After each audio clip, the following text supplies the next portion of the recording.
Well, on to a very serious and powerful story. A fire in the Bronx claimed its 13th victim this week, making it New York City's deadliest blaze in more than 25 years. The man died from his injuries more than a week after the fire. And as the neighborhood continues to deal with the aftermath, numbers of the local parishes have come together to help the community heal. Fox News' religion contributor, Father Jonathan Morris, has spent countless hours tending to the grieving families, and he has a powerful story. He joins us now. Father Morris, good morning. Well, that happened in my neighborhood just a couple of blocks away. So it's been the last, it happened a week ago Thursday. It's been something I've never experienced before, just dealing with every one of these families from the moment of actually identifying the bodies in the hospital to now when the cameras have pretty much gone away and these families are without a home. They're without family members. The funerals are beginning, and they need just basic necessities right Father, now. I spent a little time with you a couple days ago, and literally your phone was ringing off the hook and text messages from these very families. Also, you were hoping to hear from politicians who, after the cameras turned off, haven't been there as much as you'd like them to be. This is also the poorest congressional district, as you've noted, in America. So what has it been like to step into the gap and help these families at a time? You know, the politicians have been very good at the beginning, no doubt, and they have been taking my phone calls, but there's a lot of bureaucracy that they have to deal with as well. These are like the local councilmen and the president of the Bronx borough. But they have to deal with their own bureaucracy. And the families are waiting outside my door saying, I need help. I haven't worked. These are people, like you said, poorest congressional district in the United States of America, in the South Bronx. If they're not working, they don't have money in their pocket. And they're not working because they're taking care of their families and they're spread out in shelters all over the city. It's a very serious situation, and we need help. And Father, 13 individuals, 4 children. You said there was a family that lost 5.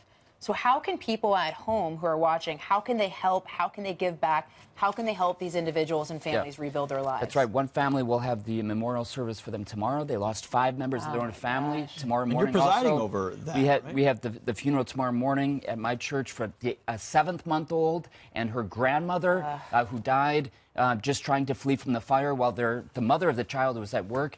Let me tell you how you can help. We're trying to make it very simple. There's a GoFundMe page, okay? This is money that together, myself and a committee are going to make sure it goes directly to these victims. It's a GoFundMe page. You just look up Bronx Fire Victims, and my picture will be on it. Make sure my picture is on it to make sure that it's not any fraud. Go to GoFundMe.com, look up Bronx Fire Victims. Also on my Facebook page, just look up Father Jonathan Morris. Make sure it's the one with the blue check. And I have it posted there as well as on Twitter. Father, to me, this is what church and charity is about. It's about those moments when people are truly in need without anything. The gospel says this is the time to step in. The church can do things immediately and in a trusted way, in a way that government, as you mentioned, just can't right away.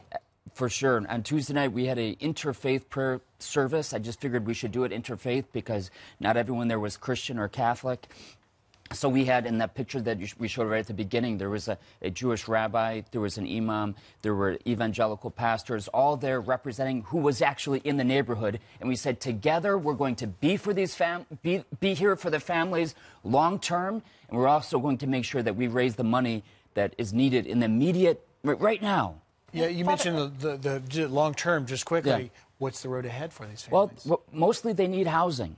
Okay, and I have no doubt that the city is going to come through in some way, but 8 months before their apartment gets fixed, they're being told they have 2 weeks at a hotel that, thank God, the Red Cross has helped out with, 2 more weeks. But then what do they do for the next 8 months? I visited a family, the family who lost 5 the other day. I went to their apartment, 2-bedroom apartment. You know how many people were there when I walked in? 31.